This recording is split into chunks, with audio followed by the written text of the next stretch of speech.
किस किस के घर में शौक़ से मसर चावल खाए जाते हैं। Welcome to Ruby's kitchen. अस्सलाम वालेकुम। गर्मियों में हर रोज़ मसला होता है कि आज क्या आप खाया जाए। आज मैं बना रही हूँ मज़ेदार मसर चावल। तो कौन कौन ये बनाता है ज़रूर बताइएगा और किस तरीके से बनाता है। सबसे पहले मैंने मसर को अच्छे से धो लिया था और मैंने इसे प्रेशर कुकर में बनाना है, तो मैंने प्रेशर धो के इसे प्रेशर कुकर में शामिल कर दिया। लहसुन अदरक की पेस्ट शामिल की है, कुटी हुई लाल मिर्च शामिल कर दिया है, हल्दी पाउडर शामिल किया है और धनिया पाउडर शामिल कर दिया है। इसमें नमक शामिल करेंगे हस्बे ज़रूरत। बहुत ही सिंपल इंग्रेडिएंट्स इसमें जाएंगे। टमाटर 2 कटिंग करके शामिल कर दिए और थोड़ा सा साबित गरम मसाला, अगर आप चाहें तो लास्ट में पिसा हुआ भी शामिल कर सकते हैं। तो हमने इसे 20 मिनट पकाना है। उसी हिसाब से मैं 2 गिलास भर के इसमें पानी के शामिल कर दूँगी। आप अपने जितना मतलब जितनी देर आप प्रेशर कुकर चलाते हैं उसी हिसाब से पानी शामिल कर दीजिएगा। तो मैंने ये 20 मिनट तक पकाने हैं। ऑयल शामिल किया है थोड़ा सा इसमें मैंने, और ये 3 से 4 हरी मिर्ची शामिल कर देंगे इसमें। हरी मिर्च में मैंने कट लगा के शामिल किया था। साबित हरी मिर्च को बग़ैर कट लगाए कभी भी शामिल नहीं कीजिएगा।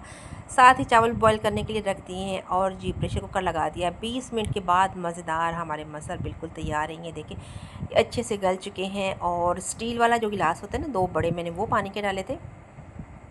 तो आप भी इस हिसाब से किस चीज़ की मेजरमेंट कर लीजिएगा पानी की। चलिए जी, हम इसमें तड़का लगाएंगे मज़ेदार सा। अगर आपके पास रेड वाली गोल मिर्च है तो आप वो भी इसमें शामिल कर सकते हैं तड़के के टाइम, लेकिन मेरे पास इस टाइम नहीं थी। मैं जस्ट खाली प्याज का तड़का लगाऊंगी। ऑयल शामिल किया है और उसमें प्याज डाल दिया। चटनी भी बनाएंगे मज़ेदार से, जिसका सामान मैंने रेडी कर लिया हुआ है। अच्छा, प्याज को बहुत ज़्यादा आपने डार्क ब्राउन नहीं करना। अक्सर लोगों को शिकायत होती है कि हमारी दाल या मसर जिसमें हम तड़का लगाते हैं वो कड़वाहट की तरफ चली जाती है। तो आप उसमें जो तड़का लगाते हैं लहसुन का या प्याज का, आप उनको बहुत ज़्यादा ब्राउन नहीं कीजिए। बस लाइट सा जब ब्राउन हो तो उसमें ज़ीरा आप डालें और तड़का लगा दीजिए। उसकी खुशबू इतनी मज़ेदार होती है ना। जब हम प्याज ज़्यादा ब्राउन कर लेते हैं तो उससे वो तलखपन आ जाता है दाल में या फिर मसर में।